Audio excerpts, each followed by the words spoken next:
നമ്മൾ ഇപ്പോൾ അവരുടെ പ്രാഥമിക അന്വേഷണത്തിൽ നിന്ന് മനസ്സിലായത് ഇവർ 27-ാം തീയതിയാണ് ബാംഗ്ലൂരിൽ പോയി ഇത് സാധനം വാങ്ങി കൊച്ചിയിലേക്ക് യാത്ര തിരിച്ചതെന്ന് നമുക്ക് മനസ്സിലാക്കാൻ പറ്റിയിട്ടുണ്ട്. ഒരു തൃശ്ശൂർ സ്വദേശിയുടെ ഡയറക്ഷൻ പ്രകാരമാണിത് അവർ ബാംഗ്ലൂരിൽ നിന്ന് പർച്ചേസ് ചെയ്തതും കൊച്ചിയിൽ എത്തിച്ചതും.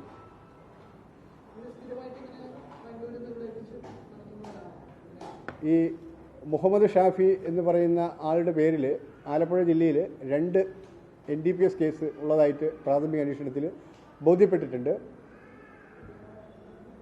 അപ്പോൾ തീർച്ചയായിട്ടും ഇവർ സ്ഥിരം നെറ്റ്വർക്കുള്ള ടീമായിട്ടാണ് നമുക്ക് പ്രാഥമിക അന്വേഷണത്തിൽ ബോധ്യപ്പെടുന്നത്. ആദ്യമായിട്ട് കൊണ്ടുവരുന്ന ആളുകളല്ല എന്ന് പ്രാഥമിക അന്വേഷണത്തിൽ നമുക്ക് മനസ്സിലാക്കാൻ പറ്റിയിട്ടുണ്ട്.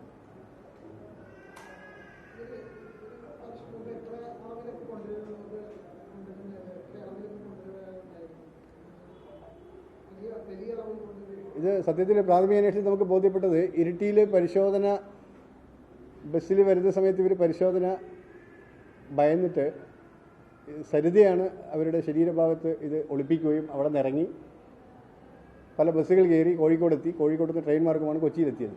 അപ്പോൾ ഇത് ഇപ്പോൾ 100 ഗ്രാം ഇതിന് വിലയുമുണ്ട് അവിടെ. ഏകദേശം ബാംഗ്ലൂരിൽ 1000 to 2000 രൂപൻ്റെ റേറ്റ് അവിടെയുണ്ട്. ഇവിടെ അവർ 4000 രൂപയ്ക്കാണ് ഗ്രാമിന് അത് കൊടുക്കുന്നത്. അപ്പോൾ തീർച്ചയായിട്ടും കൂടുതൽ ഗ്രാമും മറ്റും കൊണ്ടുവരാനും മറ്റും ബുദ്ധിമുട്ടുള്ളത് കൊണ്ട് പലപ്പോഴും ഇപ്പോൾ ഇവർ ചെയ്തു വരുന്നൊരു പുതിയ രീതി ചെറിയ അളവിൽ ശരീരഭാഗങ്ങളിൽ ഒളിപ്പിച്ച് കൊണ്ടുവരുന്നൊരു രീതിയാണ് ഇപ്പോൾ പൊതുവെ കാണുന്നത്. കാരണം വൻതോതിൽ ഇത് കൊണ്ടുവരുന്ന സമയത്ത് പിടിക്കപ്പെടാനും പരിശോധനയും മറ്റും ഈസി ആയിട്ട് അത് കണ്ടുപിടിക്കാൻ പറ്റുന്ന സാഹചര്യം ഉള്ളതുകൊണ്ട്, അതുമാത്രമല്ല പെട്ടെന്ന് എന്തെങ്കിലും പരിശോധന ഉണ്ടെങ്കിൽ ചെറിയ ഗ്രാമയ്ക്കാണ് ഇവർക്ക് പെട്ടെന്ന് ഉപേക്ഷിക്കാനും എറിഞ്ഞ് കളയാനൊക്കെ പറ്റും. ഇപ്പോൾ ഞാൻ വാളയാറിൽ വാഹന പരിശോധന സമയത്ത് ഒരുപാട് തവണ ഇത്തരം ബാംഗ്ലൂർ, ഹൈദരാബാദ്, ഗോവ ബസ്സുകൾ പരിശോധിക്കുമ്പോൾ ഞങ്ങൾക്ക് ഇവരുടെ കയ്യിൽ നിന്നും കിട്ടില്ല. പക്ഷേ ബസ് പോയതിന് ശേഷം ആ ഏരിയയിൽ നിന്ന് ഈ സാധനങ്ങൾ നമ്മൾ റിക്കവർ ചെയ്തിട്ടുണ്ട്. 50 ഗ്രാം 100 ഗ്രാമൊക്കെ. കാരണം പരിശോധന കഴിഞ്ഞ് ഉടനെ കയ്യിൽ നിന്നും ശരീരഭാഗങ്ങളിൽ നിന്ന് എടുത്തത് ബാഗിൽ നിന്നൊക്കെ എടുത്ത് റോഡിലേക്ക് കളഞ്ഞ് പോകുന്ന ഒരു അവസ്ഥ പൊതുവെ ഉണ്ടായിട്ടുണ്ട്. അപ്പോൾ സാധാരണ അവരിങ്ങനെ ചെറിയ അളവിലാണ് ഇത് കൂടുതലായിട്ട് കൊണ്ടുവരുന്നതായിട്ട് കാണപ്പെടുന്നത്.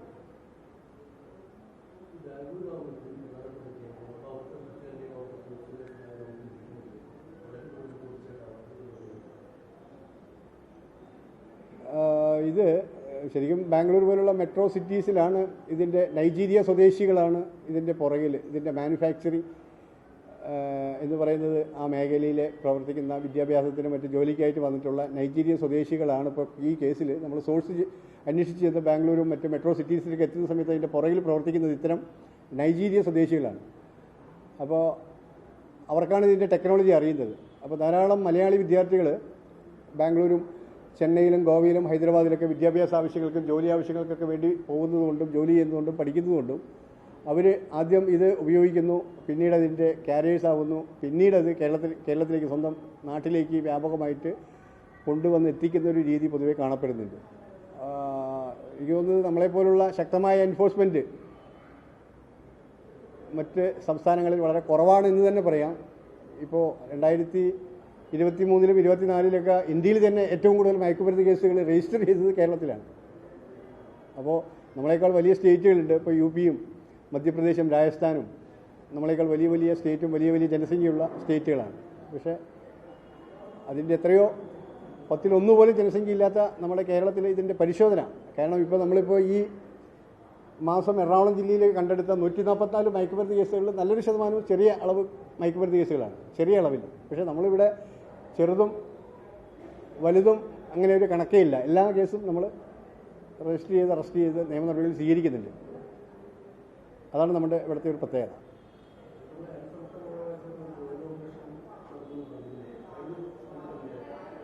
തീർച്ചയായിട്ടും DGP ലെവലിലുള്ള ചർച്ചകൾ നടന്നിട്ടുണ്ട്. അത് ഓപ്പറേഷൻ തൂഫാൻ്റെ ഭാഗമായിട്ട് ആഭ്യന്തരമന്ത്രിയുടെ നേതൃത്വത്തിലുള്ള 1ാം വട്ട ചർച്ചകൾ നടന്നു. മുഖ്യമന്ത്രി തലത്തിലുള്ള ചർച്ചകൾ നടന്നിട്ടുണ്ട്. തീർച്ചയായിട്ടും ഇനി ഇത്തരം ഇൻ്റലിജൻസുകളും വിവരങ്ങളും പരസ്പരം ഷെയർ ചെയ്യാനും, അതുപോലെ തന്നെ നമ്മളിവിടെ നിന്ന് കേസ് അന്വേഷണത്തിൻ്റെ ഭാഗമായിട്ട് ബാംഗ്ലൂരോ ചെന്നൈയിലൊക്കെ പോകുന്ന സമയത്ത് അവിടുത്തെ എൻഫോഴ്സ്മെൻറ്റ് ഏജൻസികളുടെ പ്രത്യേകിച്ച് പോലീസിൻ്റെയൊക്കെ സഹായമുണ്ടെങ്കിൽ അവരെയൊക്കെ അറസ്റ്റ് ചെയ്യാനും ഇങ്ങോട്ട് കൊണ്ടുവരാനൊക്കെ നമുക്ക് സ്മൂത്തായിട്ട് കഴിയുള്ളൂ.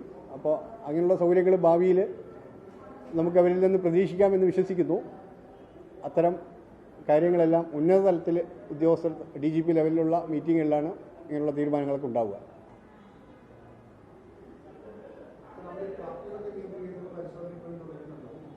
തീർച്ചയായിട്ടും ഇപ്പോൾ പ്രത്യേകിച്ച് എറണാകുളം പോലുള്ള ജില്ലകളിൽ അതിനുള്ള സാധ്യത വളരെ കൂടുതലാണ്. കാരണം ഈ ക്ലബ്ബുകളും അതുപോലെ തന്നെ നൈറ്റ് പാർട്ടി നടത്തുന്ന DJ പാർട്ടി നടത്തുന്ന സ്ഥാപനങ്ങളും മറ്റും കമ്പാരിറ്റീവ്ലി മറ്റ് ജില്ലകളെ അപേക്ഷിച്ച് നമ്മുടെ ജില്ലയിലാണ് തോന്നുന്നു കൂടുതൽ. പ്രത്യേകിച്ച് ഈ 5 സ്റ്റാർ ഹോട്ടലുകളിൽ ഈ 12 മണിക്ക് ശേഷം ഇപ്പോൾ പ്രവർത്തിക്കാൻ അനുമതി കൊടുത്തില്ല. അവിടെയെല്ലാം ഇങ്ങനെയുള്ള പരിപാടികൾ നടക്കുന്നതായിട്ട് ഇപ്പോൾ നമുക്ക് പോലീസ് റിപ്പോർട്ട് ചെയ്തിട്ടുണ്ട്. അപ്പോൾ തീർച്ചയായിട്ടും അത്തരം സ്ഥലങ്ങളിൽ പ്രത്യേക ഇൻ്റലിജൻസ് സംവിധാനം ഉപയോഗിച്ചുകൊണ്ടുള്ള പരിശോധനയാണ്. കാരണം നമ്മൾ എപ്പോഴും കേസ് കിട്ടണമെങ്കിൽ ഇപ്പോൾ ഇത് തന്നെ റൂമുകൾ, അതായത് MDMA ഇവരുടെ ശൈലി തന്നെ ഇപ്പോൾ നമുക്ക് പ്രാഥമിക അന്വേഷണത്തിൽ മനസ്സിലാക്കാൻ പറ്റിയത് ഇവർ ആലപ്പുഴ സ്വദേശികളാണെങ്കിലും എറണാകുളത്ത് വന്ന് റൂമെടുത്ത് താമസിച്ച് 2 3 4 ദിവസം താമസിക്കുന്നു. അത് കഴിഞ്ഞ ഉടനെ ബാംഗ്ലൂർ പോകുന്നു, വീണ്ടും കൊണ്ടുവരുന്നു. അങ്ങനെ ഒരു പോകുന്ന സ്ഥലങ്ങളിൽ റൂമെടുക്കുക, താമസിക്കുക, വിതരണം ചെയ്യുക, ഉടനെ അടുത്ത സ്ഥലത്തേക്ക് അടുത്ത ജില്ലയിലേക്ക് മാറിപ്പോവുക. ഇപ്പോൾ ലേഡിയെ നമ്മൾ പിടിക്കുന്നത് ആലപ്പുഴ വെച്ചിട്ടാണ്, അമ്പലപ്പുഴ ഭാഗങ്ങളിലാണ്.